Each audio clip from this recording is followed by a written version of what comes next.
The Lord is my shepherd, I shall not want. He maketh me to lie down in green pastures. He leadeth me beside the still waters. He restoreth my soul. He leadeth me in the paths of righteousness for his name's sake. Yea, though I walk through the valley of the shadow of death, I will fear no evil, for thou art with me. Thy rod and thy staff, they comfort me.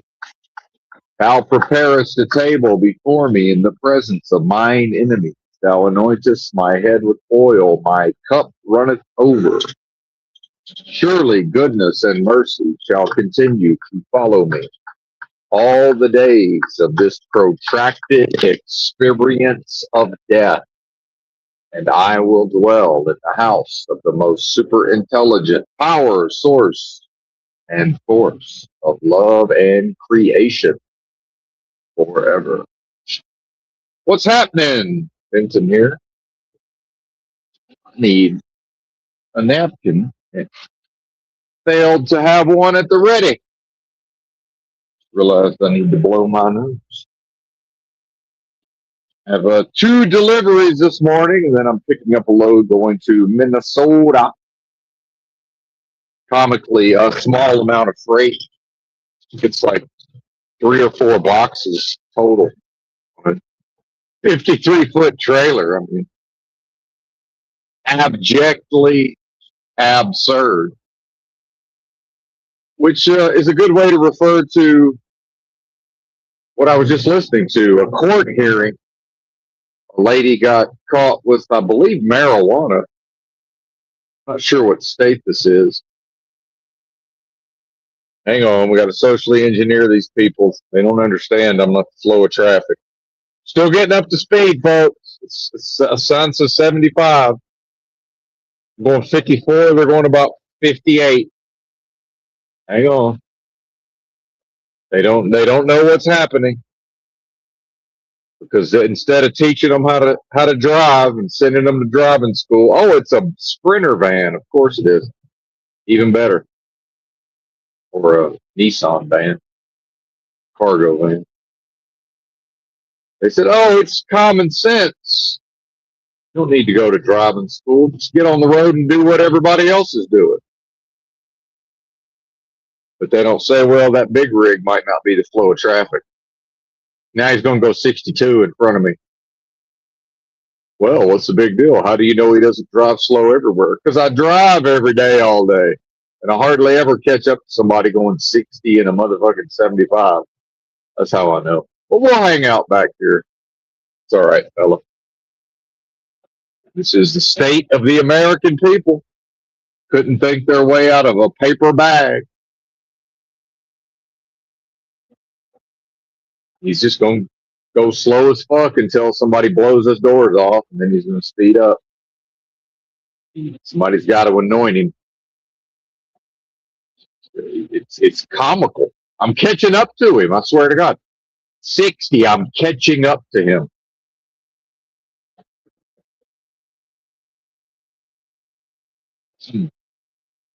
Because he needs to be led. He doesn't know how to leave the truck stop in the morning time and get onto the 75 mile an hour interstate and just drive. He doesn't know how to do that. See? And so tell me again that I have a country, or you have a country, or we have a country. No, you don't, and you never did. Because this is a world of death and games of lies. You were born into a matrix of lies that's lied to you all day, every day. It lied to me all day, every day. And it lied to itself, and it lied to everybody else, which brings us to the court hearing of a plea bargain. It turns out that, and this is people's, again, so-called lives, right? Life as a breakfast cereal, Mikey liked it. And this is how chaotic these people's lives are. And I spotted this years ago as a homeless vagabond living out of a backpack, traveling much of the United States for years on end.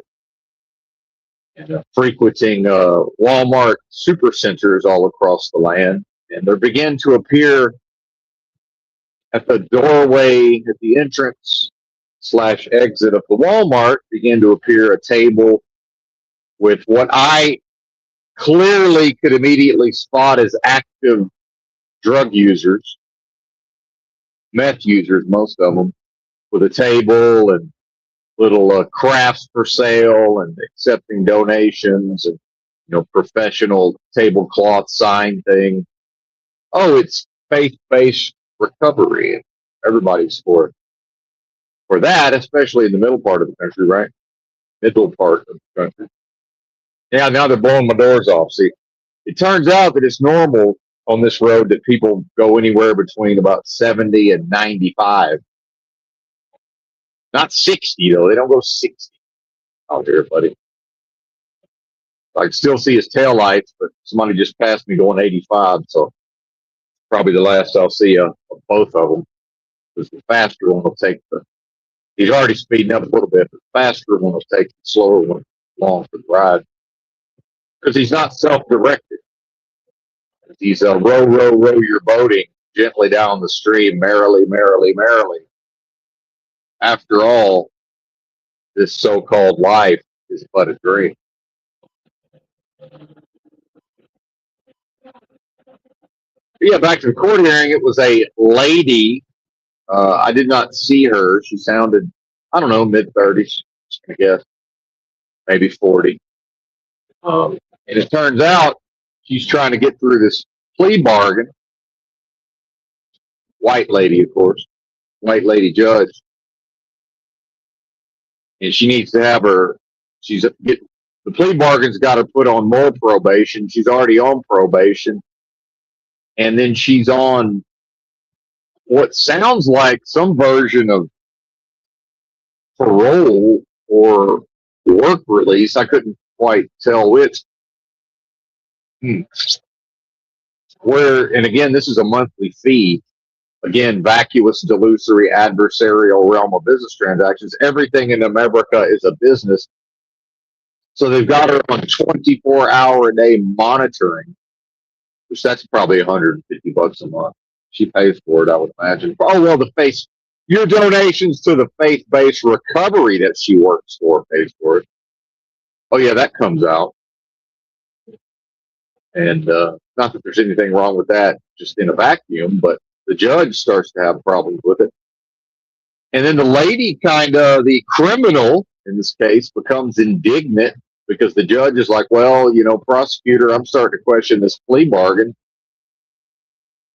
Because she's telling me she works in one county on one side of the state and she's on probation in a different county on a different side of the state. But then she wants her probation transferred to this other county, but she's only going to be on probation and house arrest in this other county for like another month, and they're transferring it to a different county. The judge is like, well, how can you, basically, how do you work on the other side of the state? And then the lady answers, of course, in typical drug addict fashion. Drug addicts are serially incapable of telling the truth. So when you see these junkies, in an interrogation video or just a police encounter or maybe, God forbid, your daily life, it's not that they necessarily, they can't tell the truth. They fall into such a level within themselves, and it's not an excuse, they become incapable of telling the truth. Because the way they live, they can't own what their actual activities are because their actual activities are always illicit. And then when they're in their circle of drug buddies, they're all seeking to manipulate one another and gain advantage. Man will dominate man into man's own injury.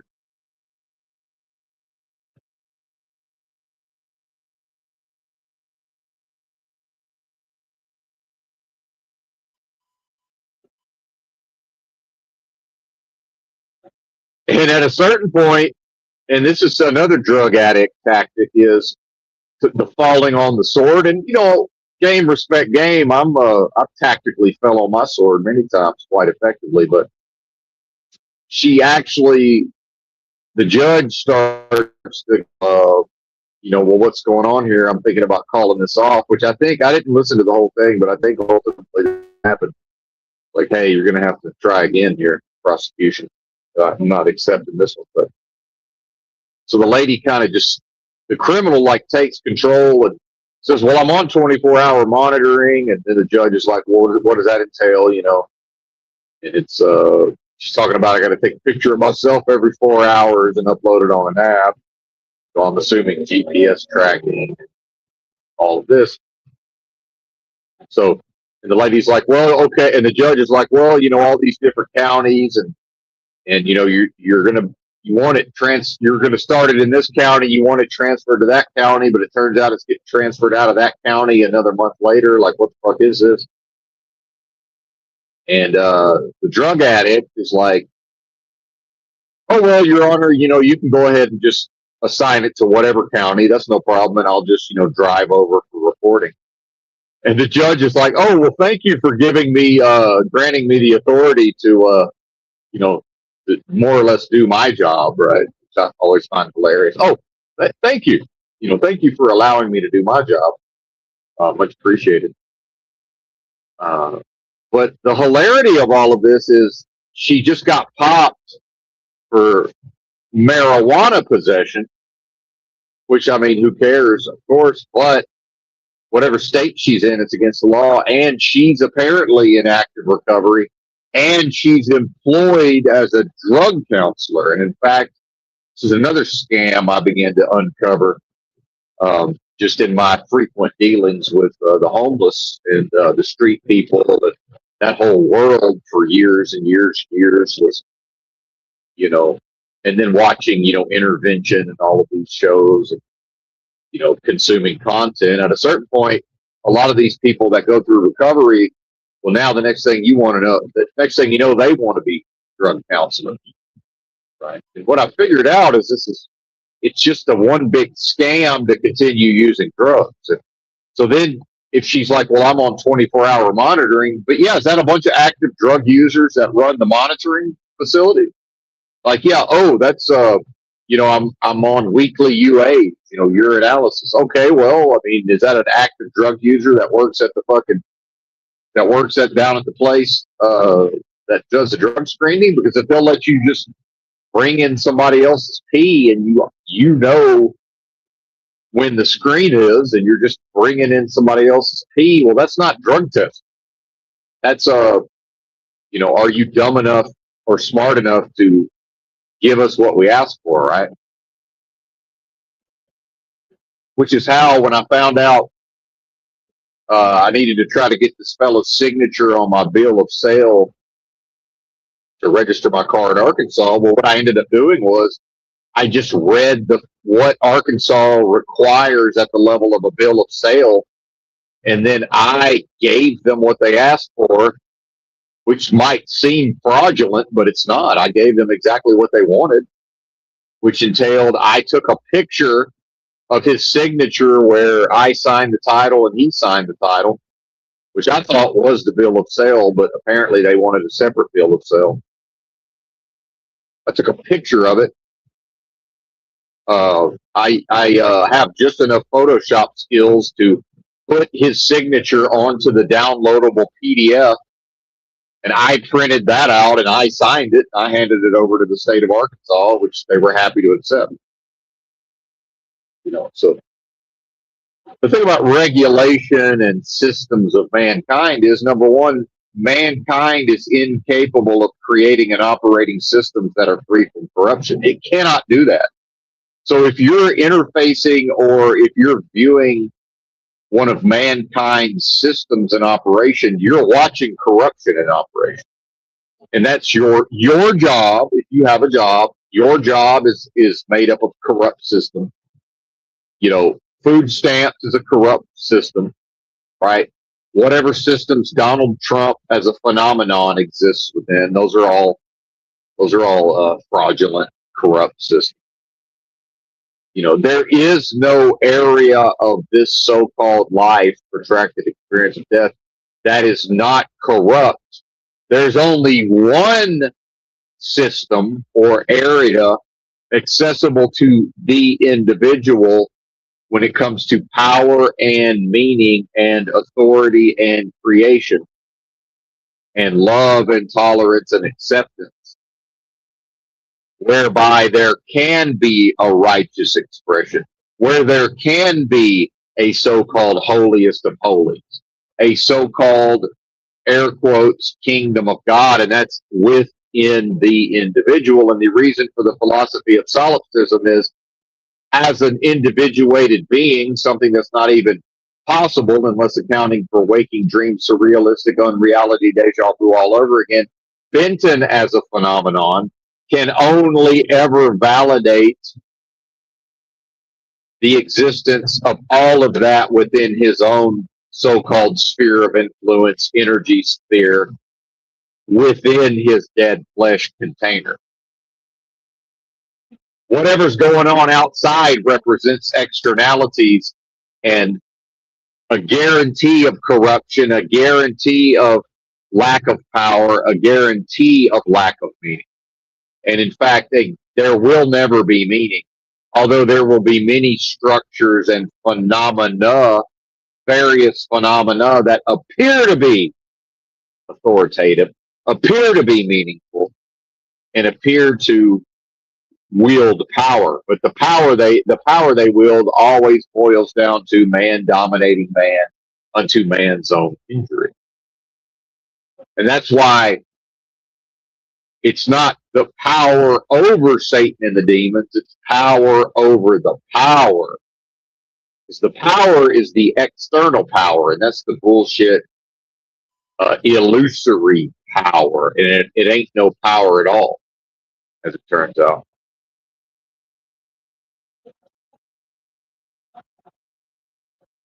Tain't no power at all. Woo! And the reason for the stream title, lack of desire, is deciding factors. I wasn't going to do this stream, and I think what's happened is my day is delayed enough by enough hours compared to my recent working schedule that I've delayed the intake of caffeine, and the caffeine dependence has accelerated, and I believe I have the old caffeine headache, or lack thereof. So feeling kind of poorly, but I know I feel fine. It's the caffeine making me feel shitty, so I'll drink some caffeine. Diabolical.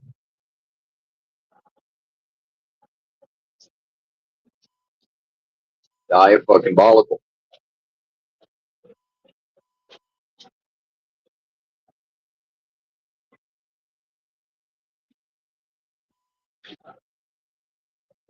Rinse my mouth out with water here. Dental hygiene after all.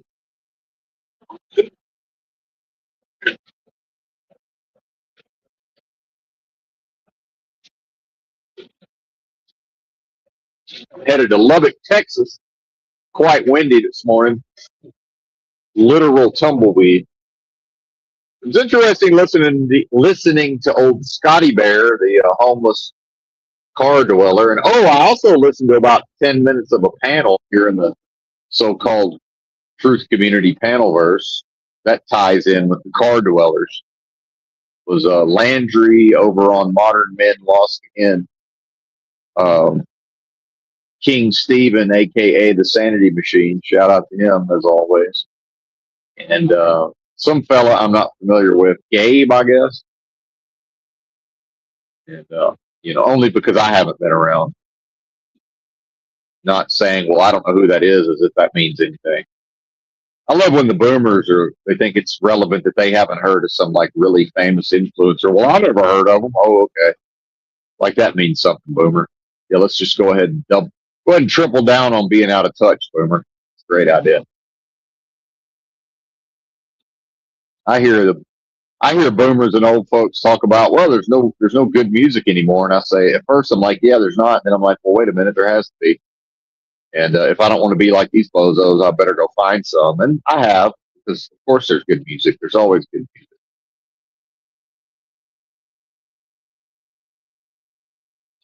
You might have to.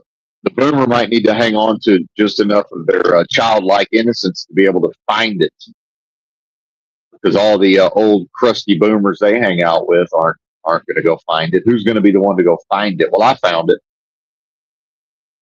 Not that they're going to listen to me, but that's okay. My father eventually got around to finding some of the music I was listening to in the 90s. One of his favorite bands, Primus. I was in his house as a minor child. I bought Sailing the Seas of Cheese, I think on CD. Back then it could go either way. I think that was 91. I was, what, 15 maybe? He loved the bass. Les Claypool, one of the best bass players.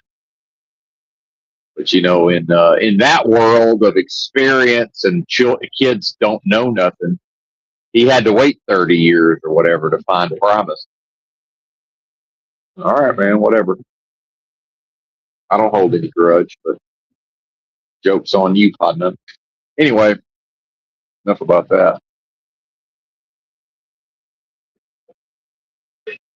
Which reminds me of, some idea of, prophets not being appreciated in their time. A lot of people are happy to listen to a prophet as long as they've been dead and gone for 500 years minimum. All right. So that works, but not while they're here. Hell no.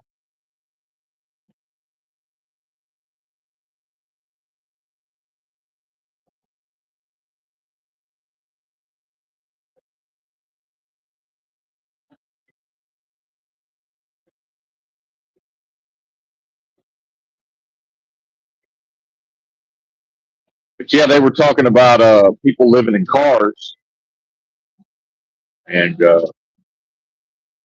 it's interesting the what passes for so-called conservatism in the truth community.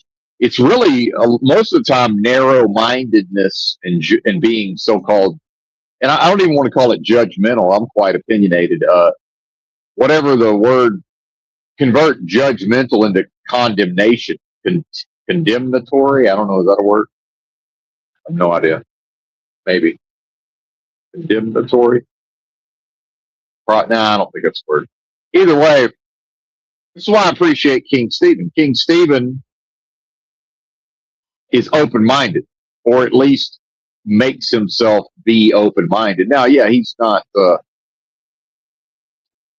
maybe not the most open-minded, but it's not a contest. But I see a lot of people who are having a closed-minded contest. And then it's like, oh, well, why are you criticizing us? Hey, 209. Look at that gas price. Oh, man, 1980, the boomers had it made $1.25 in 1980. $1.25.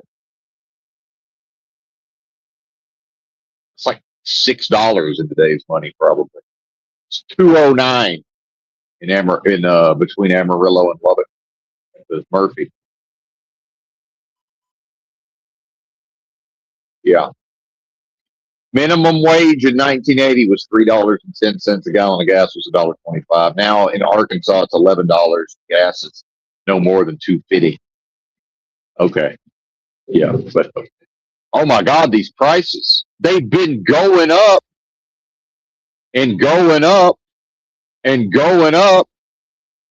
And it's almost like nobody noticed until the egg thing and then social media portraying it. And now, oh, look, status quo, social contract, conformity to peer groups. Now it's okay to bitch about the price of everything.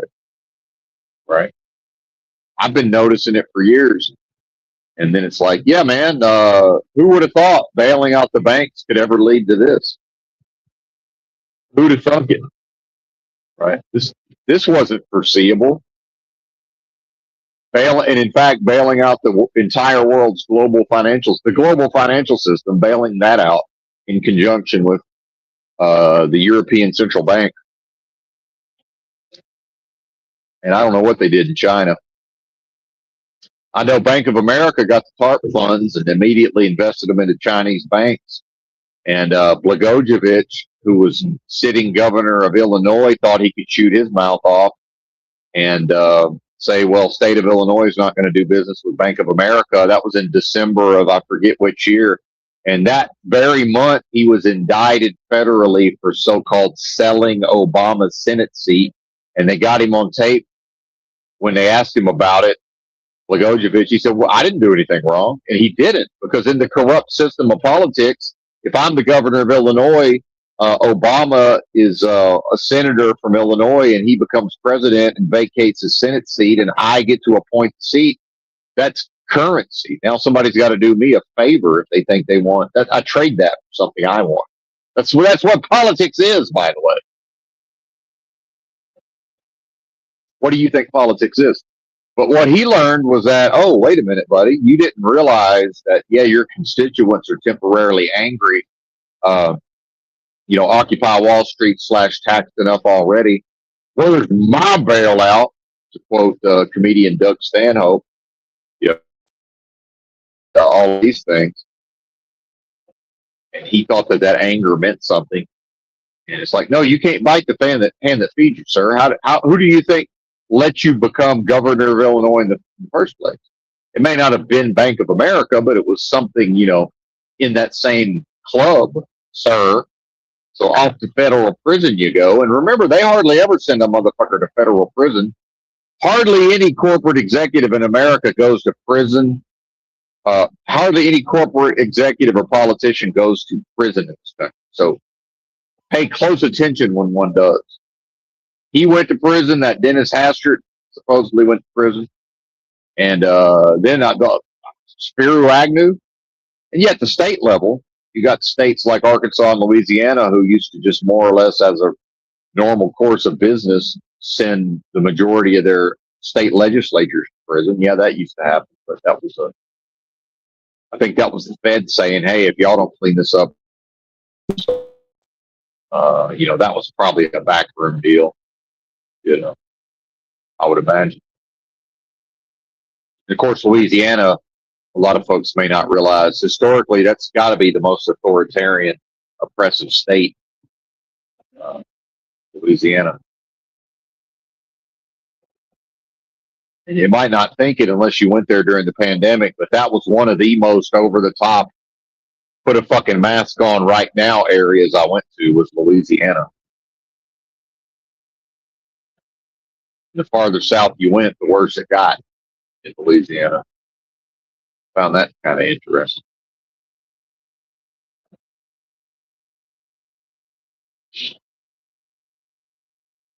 And I know I've just,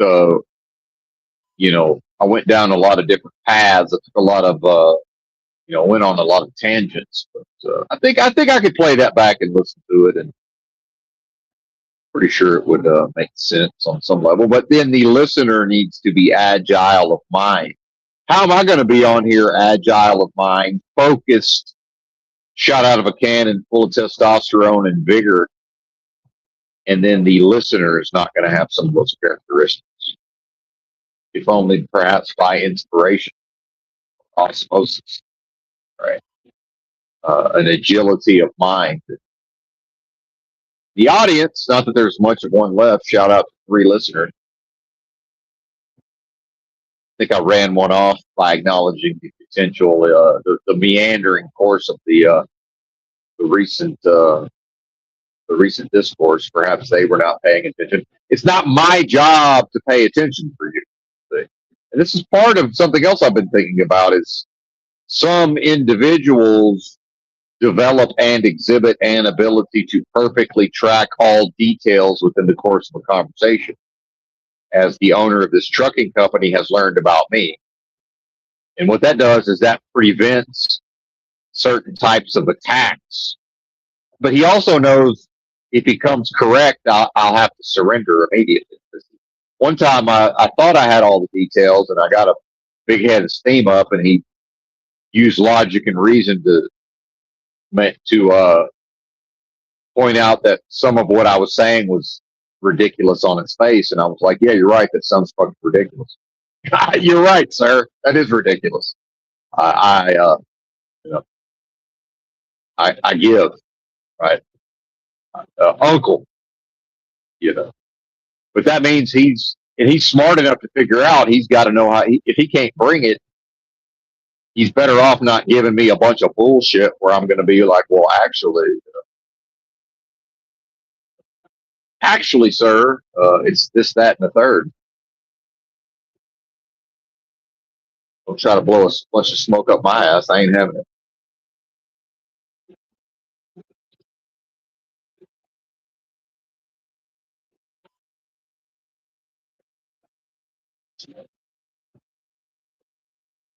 But yeah, it's that headache and the not feeling well. Saying, okay, maybe I won't go live. I said, well, that's the reason why I should go live. The fact that I don't want to, that's the reason to do it. So, now, not all the way, not always, right? Sometimes.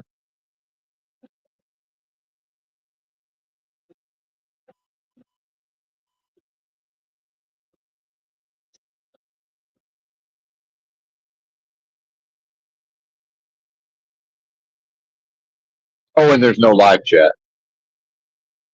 And there probably won't be unless I forget to make. I haven't figured out how to make it automatic. So I must manually remember to go turn off live chat. But at the risk of offending the audience, some of you I like to hear from, and if I had my druthers, I would just have and I think this is possible. Just haven't figured out how to do it. And if I had a computer, some of this stuff I'm just never going to do on my phone. Yeah, I'm a boomer too. So without a computer, it's not going to happen. But I really just need to turn off the chat except only for approved users. So again, there's people, I have a mental list of who I would approve chat, but I don't really want to hear from the rest of you, whoever you may be. And I'll tell you this, whoever hears me say this and thinks I mean them, you're probably the ones that I would want to hear from, because this is the way so-called life works. Is the good folks who we all like to hear from, the ones who are at least attempting to tap into our own righteousness, get out of our own ways, empty ourselves of wickedness. And yeah, there are those folks out there. Now, I may be critical of those efforts, and that's something I also want to talk about. And that's why I brought up the narrow-mindedness was, what will happen is the moment I begin to critique the ins and outs and the mores and the beliefs and the actions of a so-called truth community, then it's like, yeah, but what about Biden's poopy diaper, Democrats, liberals, leftists, communists? It's like, yeah, buddy, they won't listen to me. Yeah, I talk to those people. And guess what? Like anybody else, I can only meet them on their level. So it doesn't do any good to criticize them because they're not having it. Okay. And if they're going to be criticized, they're going to have to find another commie to be critical, because they're only going to accept it. It's from another. If they're a zebra, they're only going to accept criticism from another zebra. And by the way, I'm way more like a so-called conservative than I am a fucking Antifa, BLM, goddamn communist revolutionary. I just happen to understand a lot of the issues well enough to see the insane failure of attaching myself to ideology in the first place. That's a mistake. So within the context of ideology, I'm seeking to meet the so-called conservative magabozos where they live, which is entrapped within their own ideology, in order to patiently maybe one day assist them in understanding that their major error, in my view, and maybe in their own view, if they ever bootstrap within themselves to reach an elevated enough consciousness to clearly see from a different perspective, that the main error is the ideology of MAGA conservatism, Republican Party, politically. This is all a mistake, right? Reagan, trickle-down economics, Ross Perot's giant sucking sound, NAFTA, bailout, so-called neoliberalism, neoconservatism. It's all a mistake because it's ideology. And when Bruce Lee says be like water, what he's saying is don't join an ideology, you fucking bozo, because then you crystallize yourself and you make yourself brittle, and the cunning enemy can easily shatter you, bozo, or water will come and erode you over time, sir. And you'll be too busy constantly rebuilding and shoring up your own defenses. Art of war, this motherfucker, bitch. Art of war up in this bitch.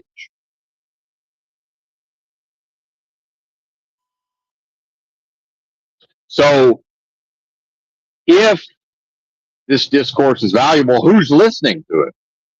Not a bunch of lefty commies. They'll humor me because they see that maybe, possibly, this could be an asset. You know, maybe he would, you know, want to join the fold. Well, no, but they don't know that. And, you know, I know enough of their own rhetoric and bullshit. And some of it's valid. And see, this is another critique of the so-called truth community.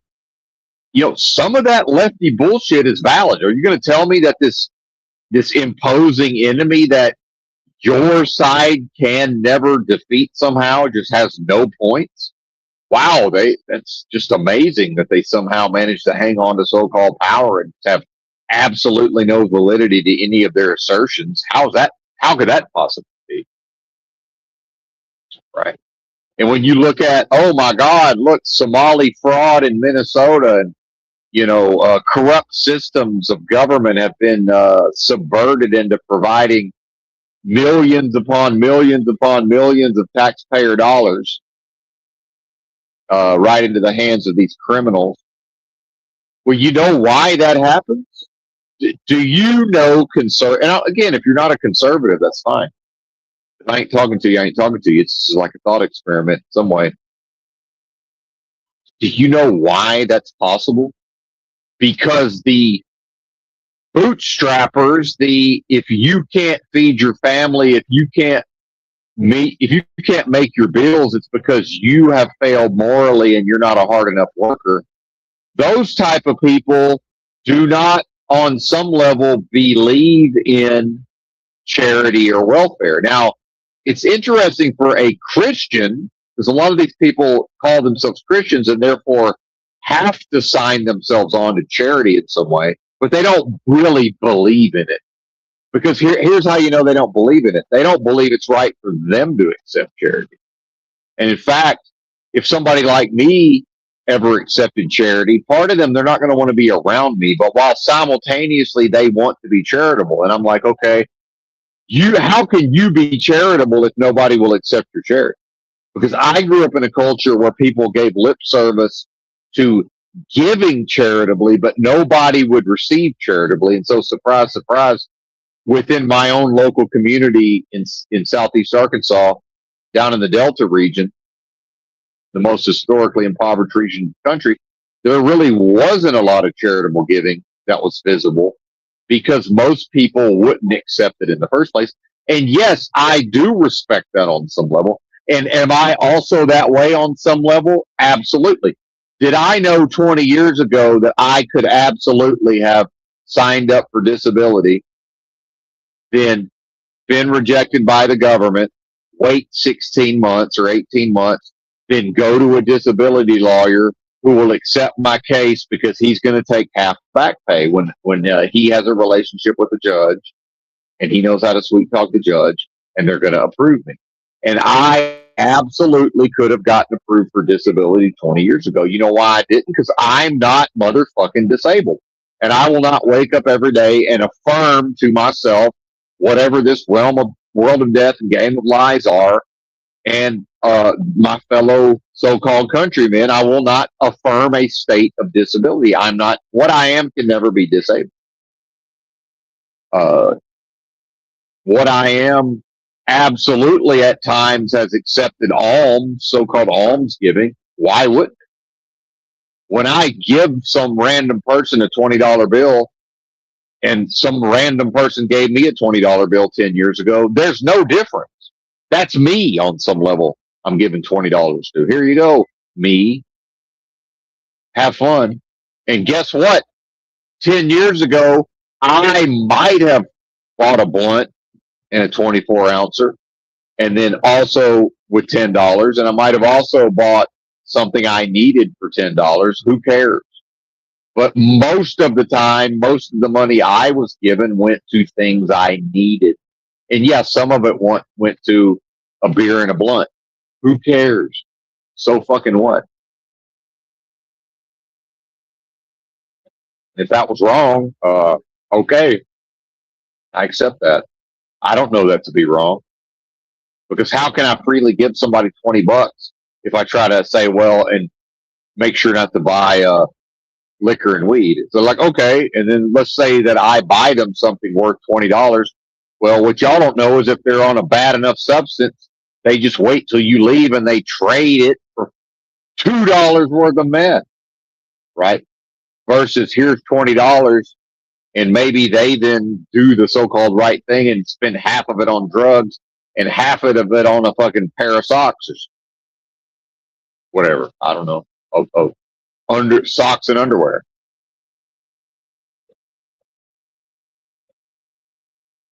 Do we trust people to do the right thing? I mean, not really, but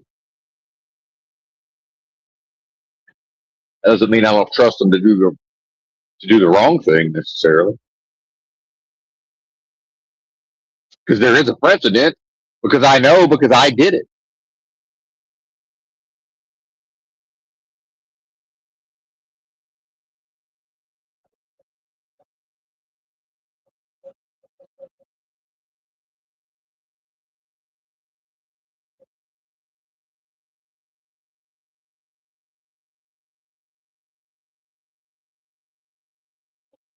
So the point I'm making about critique and criticism is it doesn't do any good if the people who listen to me are mostly Republican right leaning.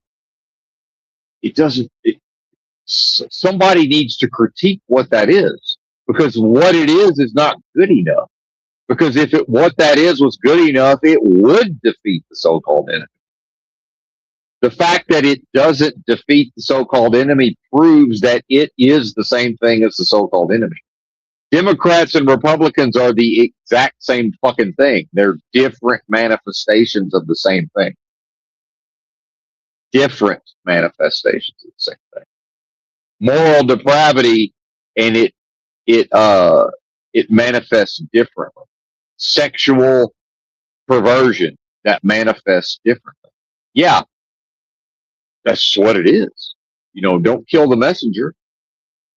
Do you really think there's not rampant sexual perversion, homosexuality, fornication of all types in your own church? If you're a churchgoer, of course there is. Are you crazy? Oh, but that's not what we've chosen to see. Okay, I understand you haven't chosen to see it. I'm asking, what do you think is actually there? I'm not asking what are you choosing to see. Those are two different things. You have the absolute right to create a delusion for yourself and live in it. What do you think this world is? That's what this world is on some level. It's a delusion, the collective delusion that we, air quotes, are all living in through the subversion of the creative force of what we, air quotes, all are collectively. Talk about insanity. And, have I created the best possible system, at least for right now, for Benton to deal with all of this? Absolutely. Can I codify that? Sure. Will that do anybody any good? Maybe. But if I codify it and give it to you, unless you create your own version of that for yourself, tailored to yourself, it won't amount to a hill of beans. See, the fact that Benton has risen above and created these systems for himself within himself, on behalf of himself, in service of himself. Great, yippee skippy, yay for bitten. What about the listener? What about the so-called countryman or countrymen? Right? How can there be a country? How can there be a kingdom? Oh, it's the fall of the American empire. What empire? What are you talking about? Maybe Chuck Schumer was right when he said America never was great. You ever thought about that? Yeah, I also had the exact same reaction to that. I didn't like it either. And the more I think about it, I suspect he's right or correct. He doesn't need to be righteous to be correct. What do they say?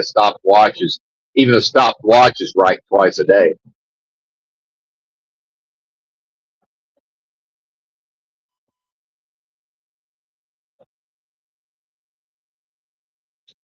I guess it was in military time, although I don't know, I've never seen an analog watch in military time. I'm assuming such a thing exists. Maybe not.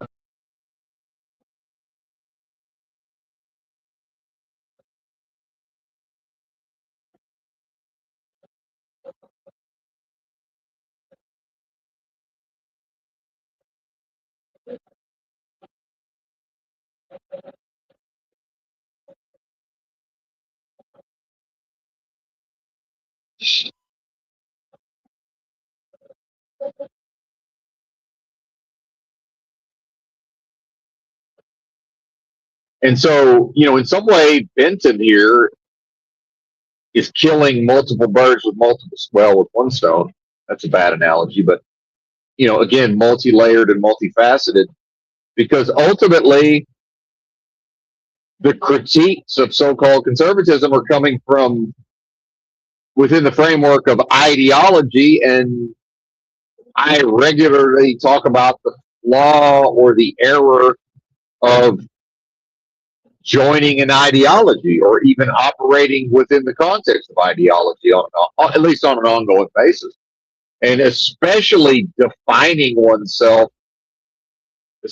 define oneself, in relation to ideology, which is not all, but most of the so-called truth community defines themselves in relation to, concepts like America, right? The legal system, the political systems, employment, money, banking, all of this, right? Now they do it in various ways because there's various factions, but what I'm saying is this is all folly, foolishness, and error. But again, the Bruce Lee originate with him. He's just talked about it in a way, but be formless like water, So again, first the warrior places themselves beyond the possibility of defeat. So the moment I see the strategic defeat within the concept of signing myself off on marrying myself to an ideology, that means, okay, I can't do that, which now means that's to invite into this so-called life everything that comes along with refusing to adhere to ideology, a lot of which ends up being you can't status quo social contract and conform to peer groups. So if you have these edgelord bozos that maybe I fit in with the best in a way, or the least worst, like Chalk Body Outline and his crew. Not that it's his crew, but those types. I can't sign off. I can't marry myself off to that, because I'll never be able to status quo, socially contract, and conform to peer groups within that, because what I am can't defeat itself. To what I am and beingness and the expression thereof to ideology is a mistake. Not going to do that. And now, yeah, show me a human, I'll show you a hypocrite. At times, will I fall into that? Sure. And then I will be paying attention. I'll figure it the fuck out, and I will transcend it. Right.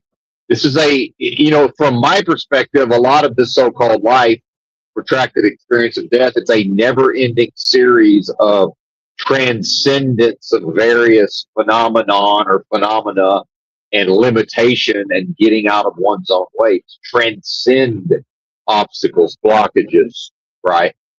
To move beyond these things.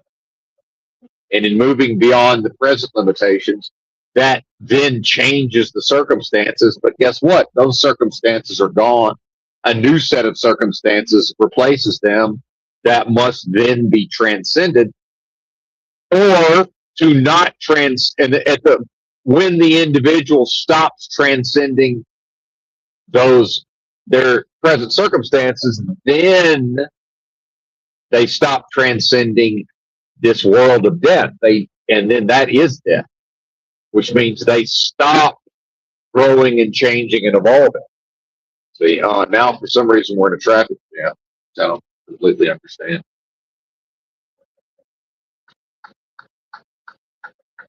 Because now there's 3 of them stacking up behind me, and I got one in front of me going 45 that I'm waiting to pass. But for some reason, these 2 have attached themselves to me. Bizarrely. I think there's a guy in a Fiero, an old Fiero, and I guess he wanted to ride behind me, and then this other one decided to join the party. And the Fiero, now they're both going to follow the person who's going 45. Is there an exit up here, or is it just? And now the Fiero figured out that he's going 45. See, this is because he's on his phone. He's on his phone the entire time. He doesn't have any clue what he's doing. That's a human being operating on autopilot. He literally has no idea what he's doing. And the other one followed his lead and tucked in behind a car that, I shit you not, is cruising down the interstate at 45. You can't make this up. And now I can't get them away from me. They just won't go. Get out of here. What are you doing? Get the fuck out of here. Listen, the people that you are interacting with are not sane. They're not. They might look sane. If you observe them long enough, they're going 55 in front of me. They're not sane. They were both at 68 on my tail. But they had caught up to me. They hadn't been back there long enough for me to figure out they were back there. And so I noticed them as I was catching up to a car that's actually just cruising at about 50. Because every once in a while, once a week, somebody's just going 50 on the interstate. Maybe they figured out that they've got all the time in the world and they spend way less on gasoline. Right. I mean, it's just insane. But then, see, the gaslighting of these various communities, especially online, it always gets tied back to gaslighting by defending an indefensible system. Because at some point, I will make somebody who's gaslighting me, I will make them defend that by the insane popular. That's indefensible what they're doing. You can never sell me on the idea of proper society, and that's how people behave. And it's normal. That's become normal for people to behave this way. And now I'm catching them again. And I will never be able to pass them. And if they let me pass them, what will happen? I'll look in my mirror and they'll be going 68 attached to my bumper again. So now I'm going 58 in a 70 motherfucking 5 when I could be going 71 max because of them, because of their insanity, because I refuse to drive in a big group and make traffic when there's nobody out here on the road. Because they want to look at their phone. And they don't want to look at their phone part of the time. They want to look at it the whole time. So when people go, when your average magabozo goes, oh, that's ridiculous, the general public will never accept self-driving cars, you know, the love of the open. Yeah, they will, because they want to look at their screen the whole time. They can't wait for the moment when they don't have to drive a car. They just don't know they can't wait for that moment. So if you talk to them, they will tell you with their words that they think that's nonsense and they would never want a self-driving car. Yeah, because they haven't realized that they get to continue to stare at their screen, and then they don't even have to worry about looking foolish. Because yeah, the old Benton every once in a while might have ended up at the same truck stop with these people and just called the photos to their face and said, "Hey, do you know how you're driving? Do you know that you're doing this? It's crazy. Why don't you knock it off?" And I would never do that now because there's nothing in it for me. But, oh yeah, be safe. Keep telling me to drive safe. That's great.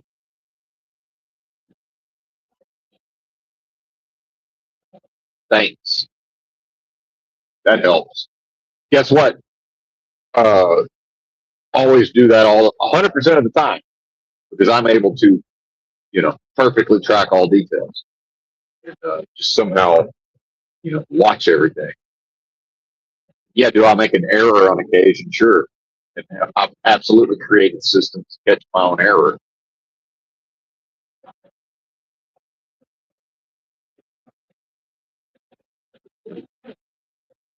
Occasionally, as I'm starting to put my trailer into an area and it turns out I fucked up because there's a vehicle there that happens to be the exact moment I'm looking at the mirror and I'm like, oh, wait a minute, where'd that car come from? And then I go back to the lane I was coming from and we don't have an accident. Because remember, half of these people want to call the injury lawyer. Well, half of them will just, if I'm dumb enough, will just watch me sideswipe them with the trailer and say, goody, goody. Now they get to get paid.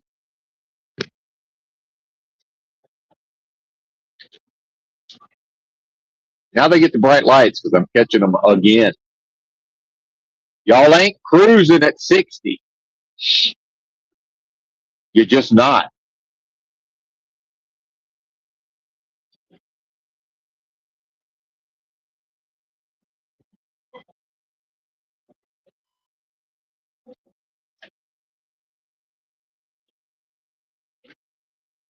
All right, we're just as an experiment. We're gonna try to pass them. See what they're already speeding up. The moment I pushed on the accelerator, I look up and they're speeding up. I'm driving their cars. I'm driving their cars.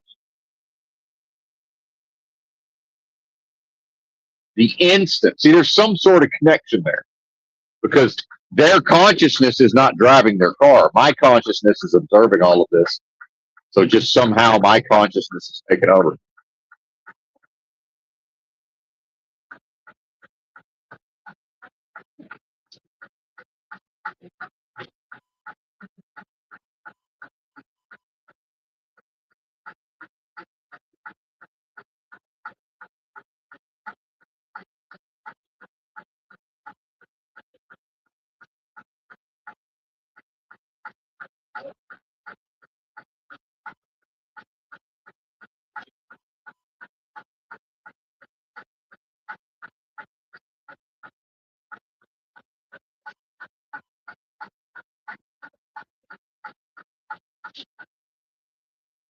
I think they finally figured it out.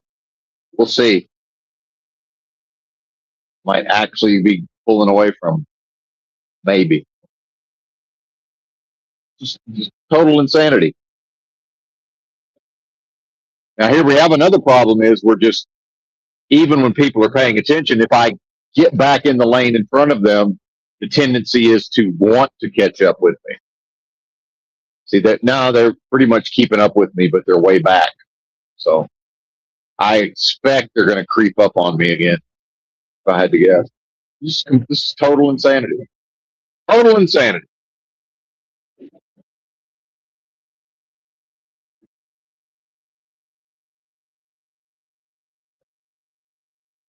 And now the one's going to pass the other. No, he thought about it though.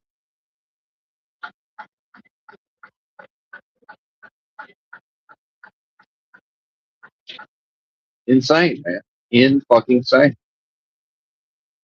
If I wanted to make content, I've talked about this before. I could just buy a bunch of equipment and rig up a bunch of cameras and just drive around, which I do anyway, and just talk about the patterns and how people are out of their fucking minds.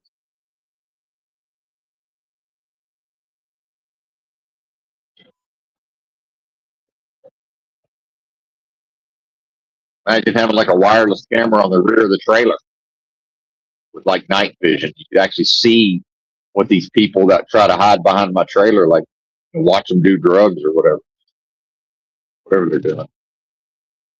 So a lot of that type of whatever they're doing back there, that might not be appropriate for YouTube.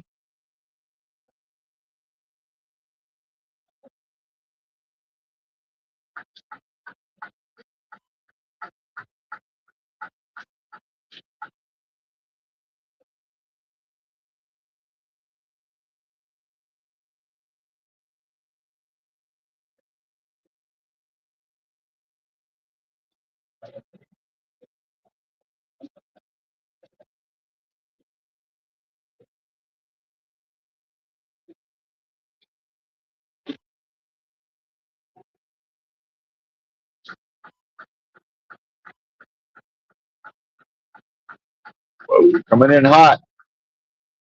Good thing we don't have. Good thing we don't weigh nothing.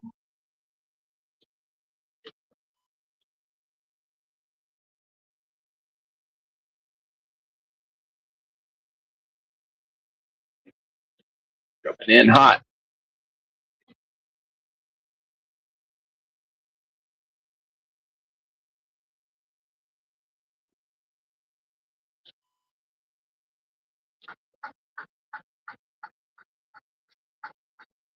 And so, again, back to what's the big deal? Well, you remember that time that y'all like to romance? Some of you, not all of you. I should treat everybody like they're guilty of this. The 80s and the 90s, way more people behaved, somewhat appropriately with respect to driving, being polite at the stores, and customer service and just all of these things. But so now you want to, how can we have a repeat of the 80s and the 90s and the post-war Ozzie and Harriet, but then people are, behaving the way they're behaving nowadays, doing whatever they want, not giving a fuck, excusing each other's bad behavior, right? That's bad behavior.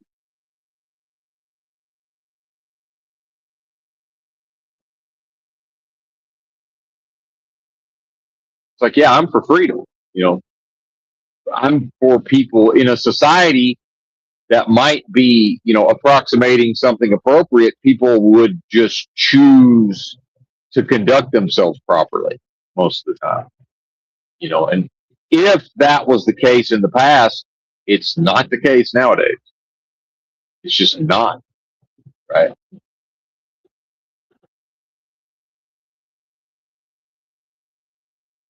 Damn, this is strong ass winds. Probably should have slid the axles to the rear.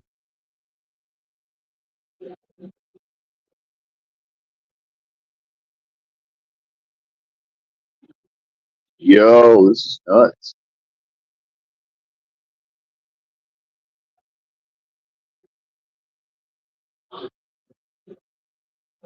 Hate to get flowed over out here.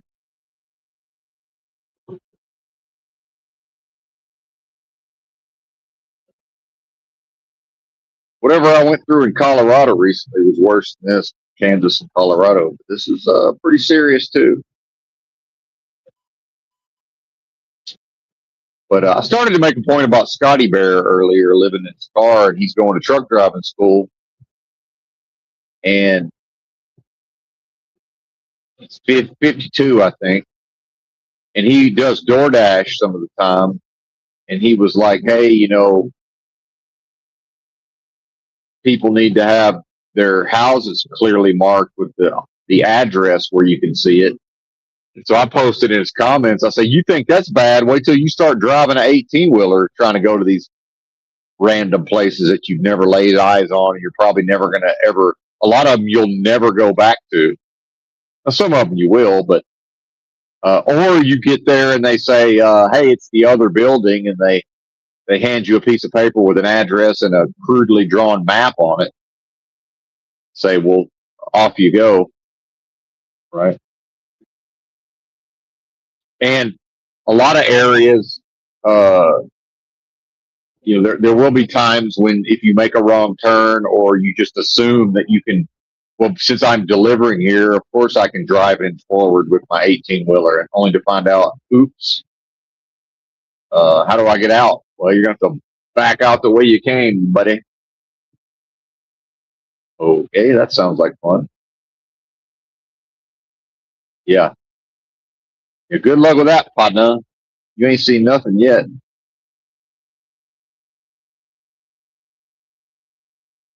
Or, oh, look, I'm half a mile away, and they tore up half of downtown, and now I'm in an 18-wheeler, and now I got to back out. But if I was in a car, of course, I could just cut through this fucking parking garage and just drive around all of it. But now it's 45 minutes it's a solid 45 minutes to extricate myself from what was just unforeseeable. I guess I could have looked on the Google Maps if the road closure was marked. But the problem with that is if I would need to do that every single time I make an unfamiliar delivery, and then what that would equate to is I'm still in the long run better off just eating the 45 minutes here and there. This is part of the reason we get everywhere early. Part of the reason that the Royal We arrives everywhere early, if at all possible, so that if 45 minutes needs to get spent, that's and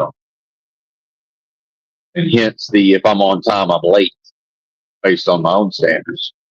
Damn, dude, this win.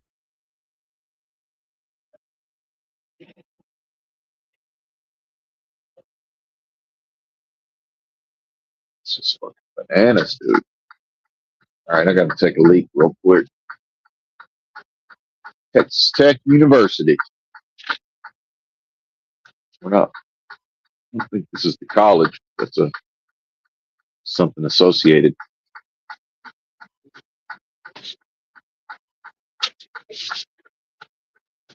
All right, let's do it.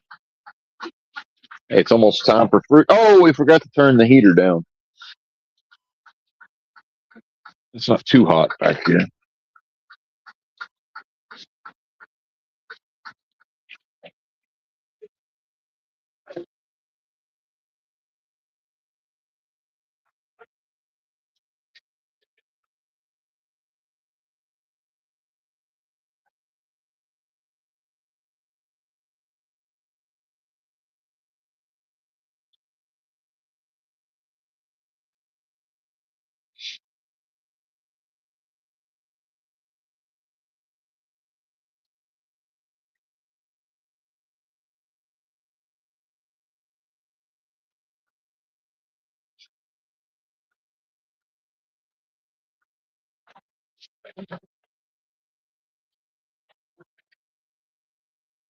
Mm-hmm.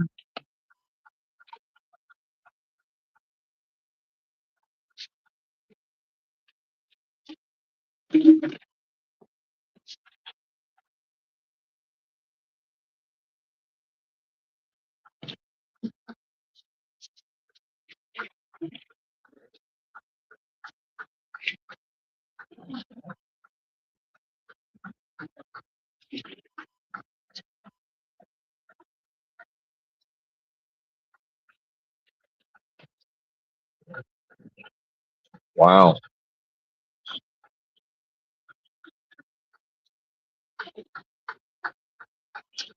No way. No fucking way, dude. The window won't roll up. Are you kidding me? What the fuck? Wow. No. No way. What the fuck? That's crazy.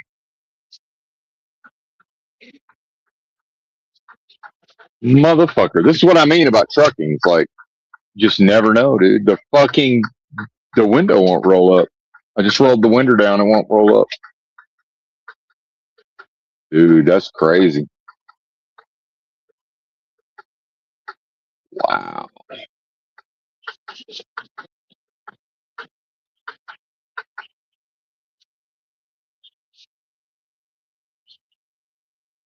Huh. Are you kidding me?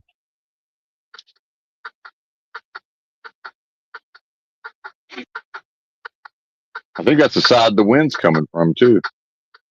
At least in the way I'm driving now. Huh.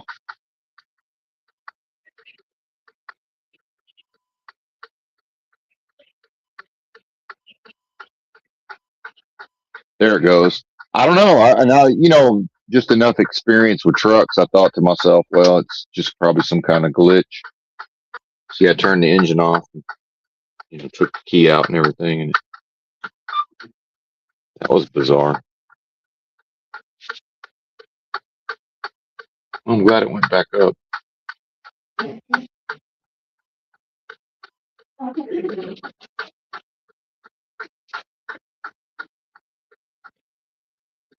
Crazy.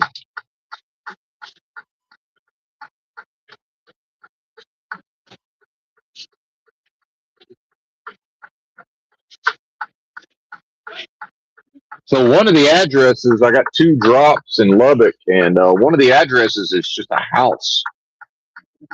So I don't know where that goes to. So I'm gonna go to the first place because it's all the same customer. So it's all, at least it's all the same shipper. So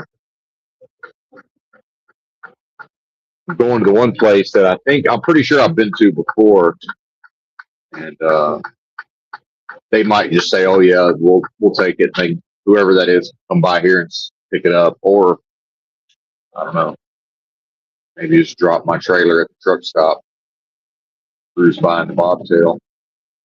Then I guess I'll have to wait till oh my God, don't do it. Here comes a merger. Oh my God, dude. Press on the fucking gas, please. Thank you. Anyway, off they go. And so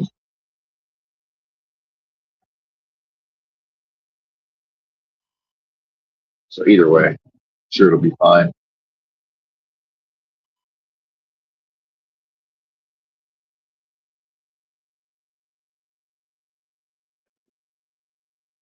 Alamo Draft House, eh? That what that is? Yep, I think so. Movie theater.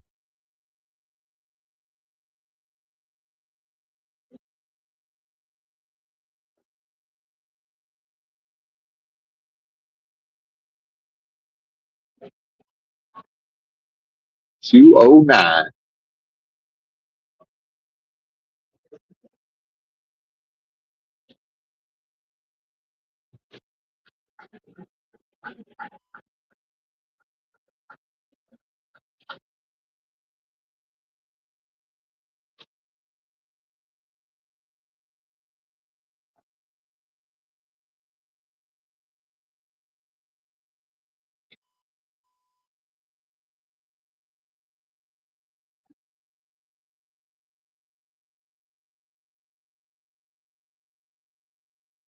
There's Walmart. Shit, they're open. Huh? No, they're not even open for another 40 minutes.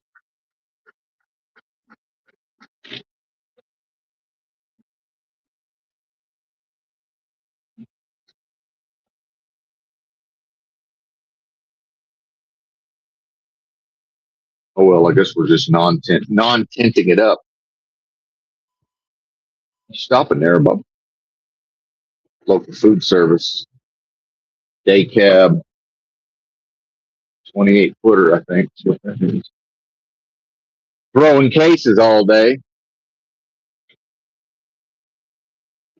Bless his heart. Every once in a while, I see a woman doing that job. I'm like, damn.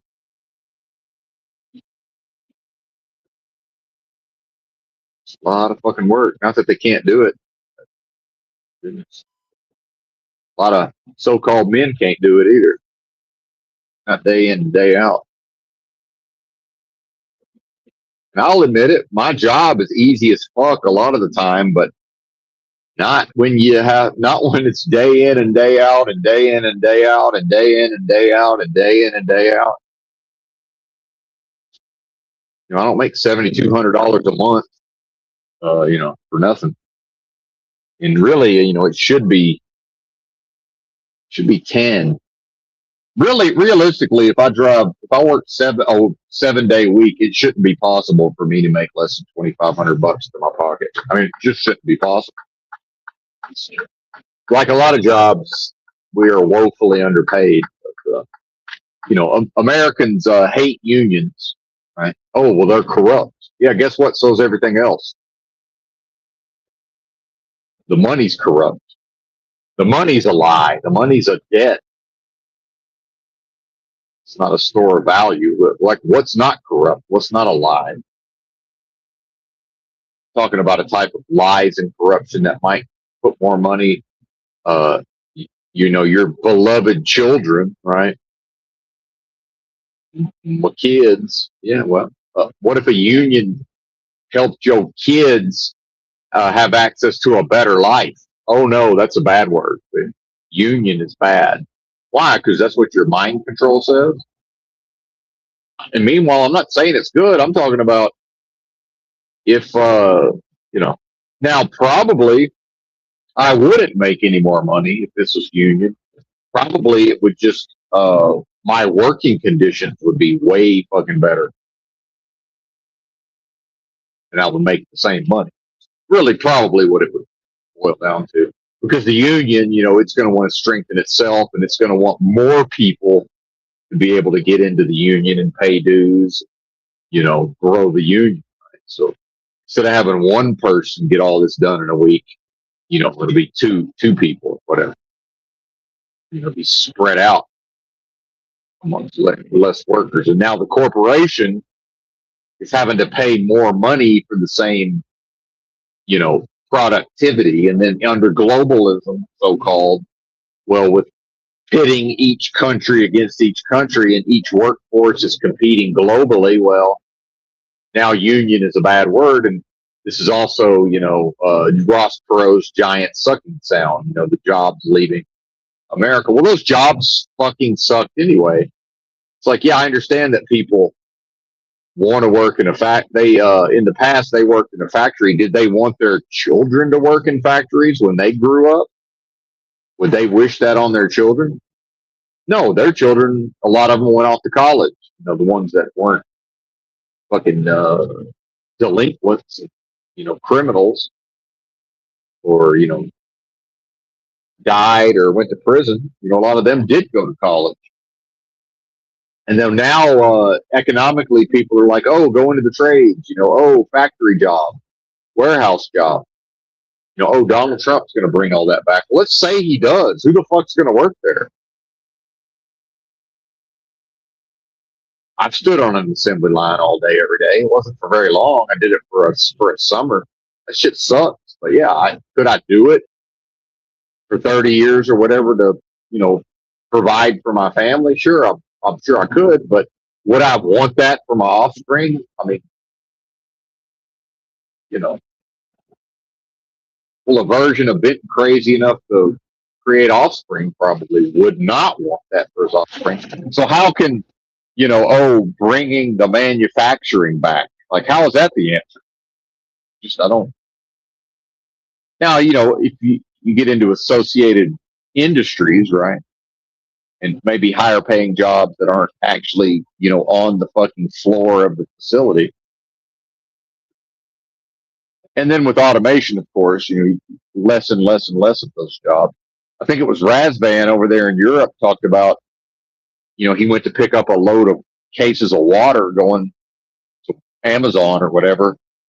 And the shipper had this whole fucking computerized process that walked him through like a short training, and the next thing you know, he's loading his own fucking truck. Well, if there was a union, he wouldn't be doing that shit, number one. Number two, like, yeah, if he, and again, it's not to criticize Razvan, but if the driver's dumb enough to just start doing a bunch of bullshit that ain't really his job, well, fair enough under capitalism, right? And so what we see with Americans, that Americans, if they ever had it, have lost the ability to say no. There's really nothing that they will say no to, right? Um, they don't know how to just be like, no, I'm not doing that, right? Because I know when I put my foot down and say no, I got to stick to it. They're going to try to bully me. They're going to try to gaslight me. They're going to try to intimidate me. I'm going to have to be able to not fall victim to fear and realize that, well, it turns out that I've never suffered a negative consequence from saying no when saying no represented standing up for myself. So I'll just go ahead and trust that this time is not going to be the combo breaker.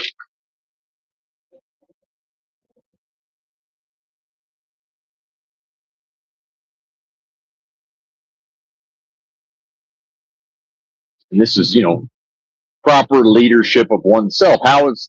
As a so-called man, how is a man going to lead a family and he doesn't lead himself? Right. And in part of leading the family is to not accept everything out of a fear of, oh, well, if I don't go along with this, then, temporarily my family might not have a Netflix subscription. Like, what are they not going to have? Are you really going to tell me you're not going to be able to put food on the table? That doesn't seem realistic, not in the short term.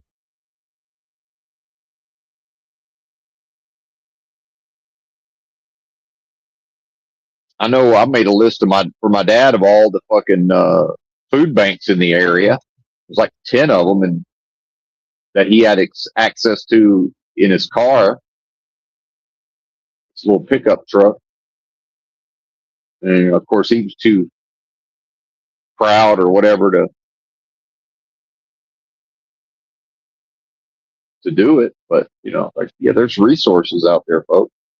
I'm over this idea that it's immediately, well, we got to feed our families. Like, motherfuckers, you're going to feed your family. Like, that's just insane nonsense. But nobody will say, well, I want to continue to drive this car. I want to continue to have these subscription services, because it's not a need. It's not need. Now it's what you want, right? They want to keep drinking a 12-pack on the weekend. So, IPAs or just whatever that is, right? So it always gets attached, hysterically attach it to, oh, I got to feed my family. Like, yeah, you're feeding your family, sir. Saying no to some bullshit is not going to cause your family to starve to death. That's insane. That's fucking insane. And if for some reason your family had to eat really fucking cheap for a while, they're not going to die. You can feed them really fucking inexpensive food and they won't die. Now, I'm not saying do that forever. I'm saying in the short term, it's not going to be a problem. Anyway, give me a moment. I got to figure out in the pitch black darkness where my delivery is. I think I've been here before, but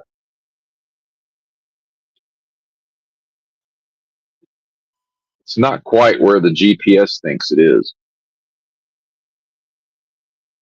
But it's close.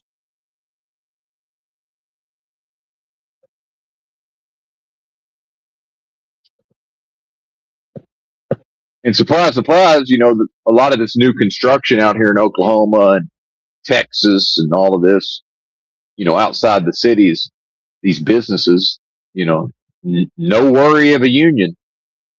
That's not a thing out here. Nobody's got to worry about that. Am I in the right place? Yes, I am. That's my dock right here. That's my dock.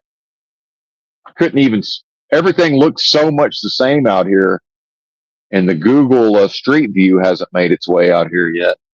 So I've been here before and still couldn't find it on the satellite view. So I don't even know that I need to be in the dock, but we'll go ahead and grab it anyway. We're gonna go off duty and wait for folks to show up to work and kick it. Kick it.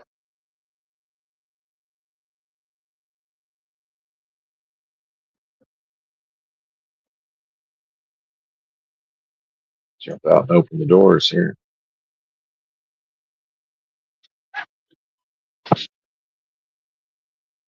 BRB.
All right. Probably should have went ahead and slid the old axles. I don't think I even have to make a tight turn here. Man, that wind is a motherfucker, Jack. 43 degrees on the dash, but it feels a lot colder. All right. Back this bitch up. Already way off, though.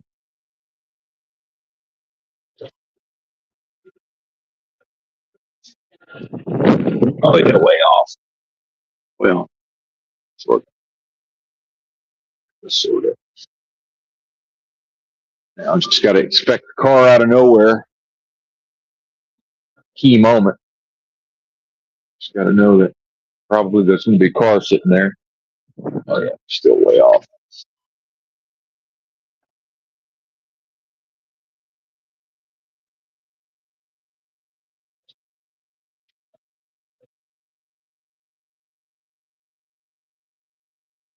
Third tries the charm, perhaps. We'll find out.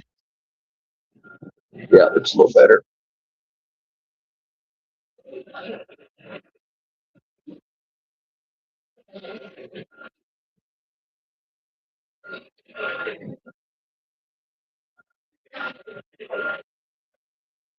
Nah, fucked it up again. The trailer is like sideways. Yeah, this is nuts, dude. The angle on their driveway is fucking bullshit. Trailer's like 45-degree angle almost sideways.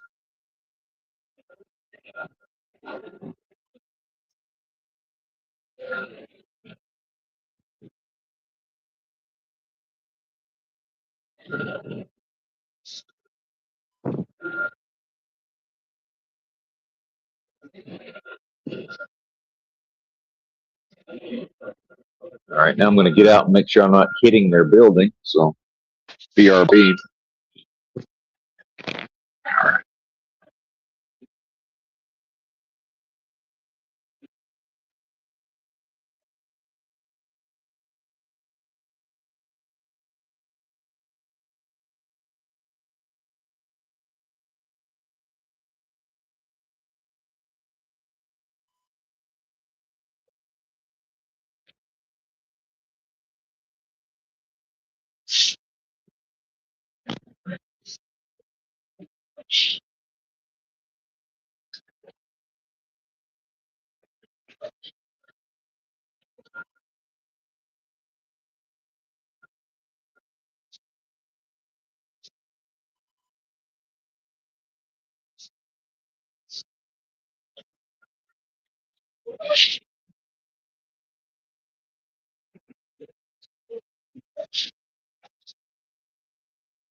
Good. See, this is like some of the parts that starts freaking people out.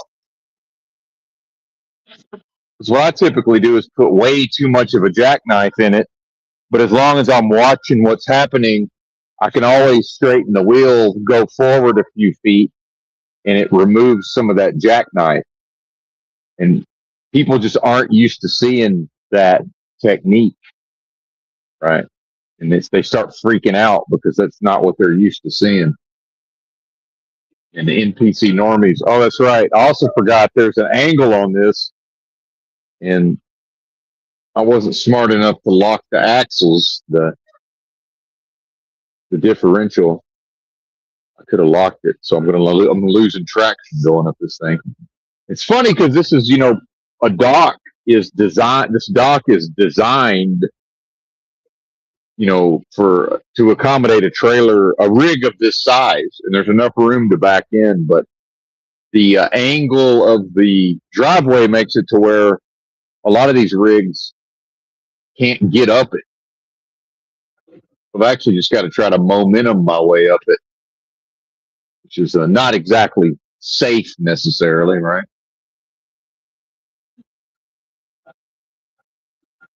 Momentum my way over a gigantic hump.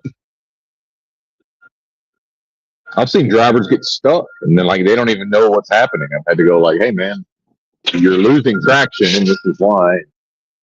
Here's how you fix that. But anyway, we'll slide the axles.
All right, we made it.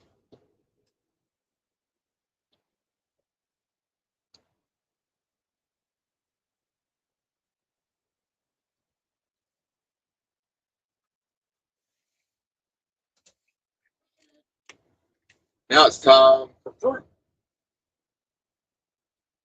Well, I guess I'm done. Apologies if I kept you around, but bye.